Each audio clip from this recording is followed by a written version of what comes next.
I know friends that was in states and feds, and a lot of stories that I hear is just like gang fights, just survival.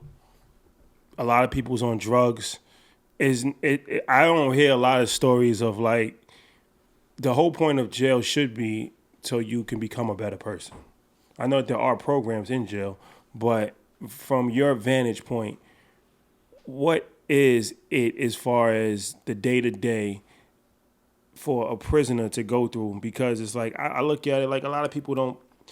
It gets lost in translation. Like people's like, okay, you do something bad, you get locked up, and then you just go to jail for a long period of time. But if it's supposed to rehabilitate somebody, there should be mental health programs, there should be financial literacy programs, there should be like a boot camp to stay in shape, all kinds of stuff. And I just feel like from the people that I'm hearing stories from, it's just a lot of free time, or it's time that you can kind of just navigate and just do the same thing you was doing on the street. That's not beneficial, right? And then this is why a lot of people fall into the trap of becoming career criminals and career inmates, right? So, like, speak on that aspect of it. On like the day to day and what it looks like inside in Yeah. terms of, so just so you know, its mission statement, they not true to its mission statement, right? It's corrections, right? It's not correcting nothing, right? It's actually corrupting. The rehabilitation component sounds good in theory, but practice, that's not what's happening. But what is happening is that you do have certain movements that, just like mine, is looking outside into the system saying this is what's missing, and they're going to fill in that gap. So I would have to shout out the college program I graduated from, right? Bard Prison Initiative, right?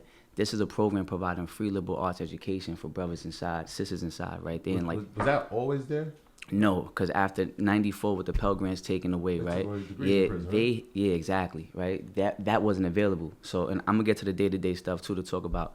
But with elements like BPI, right, which is is privately funded. This is a top liberal arts school in the U.S. It costs $250,000 to educate one person, right? And they getting this money for free. They done graduated over 1,000 incarcerated learners, is what we call them, right? That program, it being in place, is really an exposure for us to know that, oh, it's a possibility, right? Some places don't have that program. So what it looks like is it has to be really where you at as a person. And that's the one thing I learned. I went in at 17. I had my pitfalls. I did box time, right? But I always was a curious learner. I liked to read, you know what I'm saying? And at the time I was married. I was married in prison young. I got married at 18. And my wife at the time, she was in college, graduated early, 2 jobs, right? She was shaking. So I was motivated to like match energy. So I wanted to get my GED. So everything was like self initiation, right? Like if you want to go, you have to go after it. It's there. The GED program is there. But are they really gonna help you pass? It's really up to you. Then you have like outside programs like PACE, HIV awareness programs, alternative violence programs. They're there. It's good for your learning and being around brothers like I was who are learners and want to build. So that like once those safe spaces are available, it's really up to you to enter them because they're available for all, right? The mandated programs is GED because and vocation. The vocation they have electric, heating and plumbing. You gotta learn a skill. Yeah, but it's not effective, right? Like, Right. you go to those programs, you could just attend and pretend, and you're literally passing, right? You're satisfying for the state. The state, it's what is missing is intentionality, right? Because if it's intentional, it's gonna create spaces where people are not just gonna want to come learn, but they really gonna learn, right? So everything is really upon you. So on a day-to-day, to answer your question directly, right, it's broken up in 3 modules, at least in the state. You got the morning, afternoon, and nighttime module. Each module has a rec time available, right? You can either go to the rec or you can go to school, stay in your cell and read, or go to the law library, right? So it's really where your mind is at. And I think early on, shout out to a lot of my big bros that were old school gangsters that educated themselves and transformed their lives, right? They made education look good for me, right? They still swagger, they still move in the yard, they well respected, but they in school. And I think that exposure for me made me realize, like, yo, that's the route I want to be. So my day-to-day was like, I'm going to divide my 3 modules up into ways that's going to help me. Wow, there's a lot going on. There's wars going on, stabbings, knife fights, police, everything's still happening. You just got to understand where your role is in this, right? There was 5 things I was taught to stay away from in prison. You know what I'm saying? Don't interact with police, no telling, don't play with them homos or no mooks, not to be, no gang violence, right? And don't sell drugs. Actually, there's 6, and don't gamble. Those 6 things is gonna lead to one outcome, right? Yeah. So me, I'm like, I'm gonna work out and keep my head in the books and just move militant, right? So the way I view my time was like investment into time and like what I really wanted to be. early on, I got told on my case, right? 5 people told on me. So I already knew the streets is not an option, right? Whatever I thought was real is not real for me no more, right? So I started to look at my time like, God damn, I got 13 years to do, like, you know, and I made some mistakes. I went to the box and all that, trying to, like, you know, dibble and dabble. And it was in that box time that really also woke me up like, yo, you haven't still learned, right? You now Box time, solitary confinement, right? You know, the shoe they call it or whatnot. And you know, just having a lot of time to myself made me start to see, I'm gonna break my days up like this. You know what I'm saying? When I'm going to the yard, I'm gonna go call my people on the phone. I'm gonna hit the shack and I'm gonna go mingle with the bros that are like-minded. And then from that structure, it's like it looks different for everybody. You know what I'm saying? Some brothers is coming out, they on the phone all day. Some brothers is working out all day, or they in the corner with their bros all day, politicking, doing what they do, right? So with the limited programming that's accessible, it's really up to you to make it work for you. You know what I'm saying? Like, that's why they say don't do the time. No, don't let the time do you. You do the time. You know what I'm saying? It's really like kind of like giving you the position to be active with it. Because you got to do something for 20 years and then get their GED. Then you got to do something for 20 years, got their master's education. Right? So it's really about what you really want to come out of it. So what it was, I mean, it sounds like you had people to look up to in there, right? What was the foundation, or was there a foundation on the outside? Because a lot of times there's families that are affected by you going to jail. Your family's affected. 100. You said that obviously your man is here, but what was that foundation like? When you go in, everybody's like, oh, setting you, writing you, but as time goes on and progresses, we see that all the time. Like, it's almost like a forgotten family member. What was that like for you? Yeah, no, I have to shout out my ex-wife on that one, right? You know, she was the most consistent. I had consistency in some family members, like my brother that was here and others. But, you know, she was the one kicking down the door when I was 5 hours away, right? She's the one that's sending me cards, letters every week, right? So, unfortunately, what you learn when you go away is that family gonna love you, but they struggling too. You know what I'm saying? And, like, you just came a whole nother bill that they didn't ask for, right? So, like, you learn that, like, you become a liability, right? So, like, you know, it's really when you have a mom or father in position, and usually it's the mom that's knocking down those doors. So my foundation was I had my aunt, you know, 2 of my aunts that was, you know, shouting me out. Some family members checking for me here and there. You know what I'm saying? Some of my peoples and my bros was coming to check me. But my most consistent support for like my first 5 to 7 years was my ex-wife, to be honest. You know what I mean? And I was fortunate to have that. So everybody's foundation looks different too, right? Like you might go to the visit room and you see somebody, his mom, brother, cousins, and aunt is there every week, right? Also, it depends where you at. When I was in Sing Sing, that's what, 20 minutes away from the town, right? So I'm getting more visits, right, than I was when I was in Coxsackie or Comstock. So it's like really about positioning. I think my last 3 years is when I started seeing my most support. But also, I was also sending like, you know, evidence of my growth. I was graduating. I'm getting my degree now.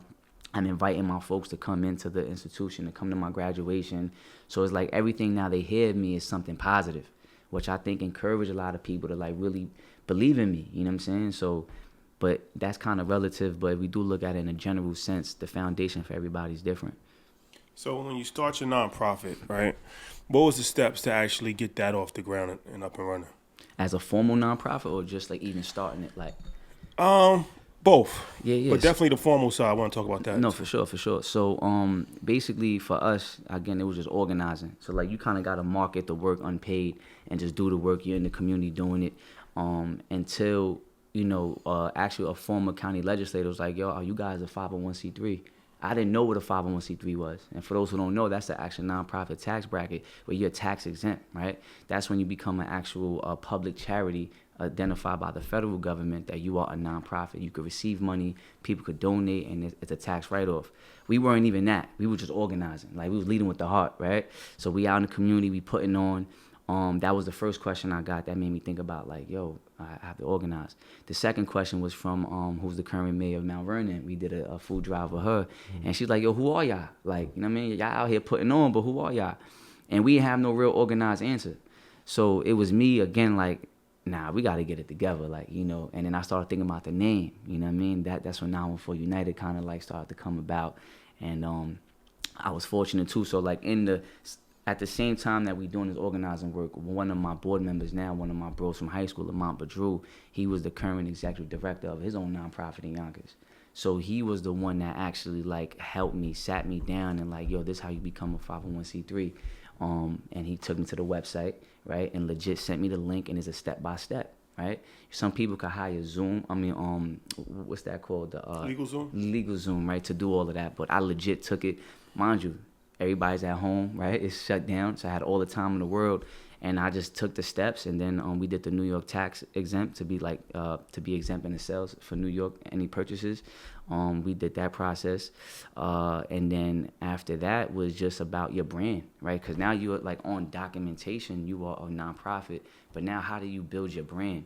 And that's what something I just learned along the way. And what helped was that, being a formerly incarcerated, person taking a leadership role in the community, I think that was like kind of seen as one of one. And that's how we were getting called, right? My first call was to speak at a Black Lives Matter rally after George Floyd was, unjustifiably killed. And I spoke in front of a community of like 800 white folks in Hastings for like 5 minutes. And I was talking about that issue, and we raised $5,000, right? And that took that $5,000 and put it back into the business, right? And I had to develop a website. From there, now I'm thinking about the marketing part of it. I hired a contractor in Fiverr, and I'm working with this dude from Bangladesh trying to figure out how to, organize and build the website. And then I got another call, Bronxville. Now these are like affluent communities. They starting to hear about this individual and this movement. And so it was like we became formalized by becoming a 501c3. But like what really catapulted the movement was the eyes that were on us, and then the opportunities that we took. And each opportunity was like a training ground for me. Because after the Bronxville speech, a real wealthy lady I didn't know was wealthy was like, yo, who's your board of directors? How's your finance? I'm lost, right? I don't understand the full dynamics. So I'm like, it's a new language for me. So now it makes me pivot, go back to Lamont, like, yo, how do we set this up? So it was like we kind of put the cart before the horse in a way, right? Like we kind of like jumped in and did the work, led by the heart, and then we had to kind of dial back and then organize. And then one of the things that really, really helped me was, knowing that the work I wanted to do was around gun violence prevention and positive youth development. I was looking for a job in that industry, right? So I applied for Yonkers Family YMCA, but with the intent of it being my training ground. Like, this is a nonprofit business. Now I'm going to learn nonprofit business by working for a nonprofit business. And then I got a kind of double reward where the nonprofit that I was working for is funded by a state agency. So now I'm getting experiences with a state agency, right, which is a whole nother bureaucratic structure. That looks different, right? Protocol, hierarchy, relationships, how information is shared. So I'm learning things in real time at my job. But that was my intent. I parked myself there with the intent of and then I'm still building the nonprofit. We still organizing. I actually got my first contract through all those movements and meeting people during COVID. I got connected to who was the former deputy commissioner, Louis Molina. He's now the deputy, deputy of New York City. I forgot his position, but he's under Eric Adams now. And he got me my first contract working inside the county jail, right? So now I'm going inside the institution, and I'm using my hourly contract money to run my programs in there. And that's when everything started to come full circle. So now I'm within the institution. I'm seeing what's missing. I'm working for the nonprofit. I'm learning what's needed, right? And I'm also doing my research on the side, understanding the dynamics I got to pour into the nonprofit business. So it was kind of like simultaneously 3 moving parts that helped us organize and become officially a business entity.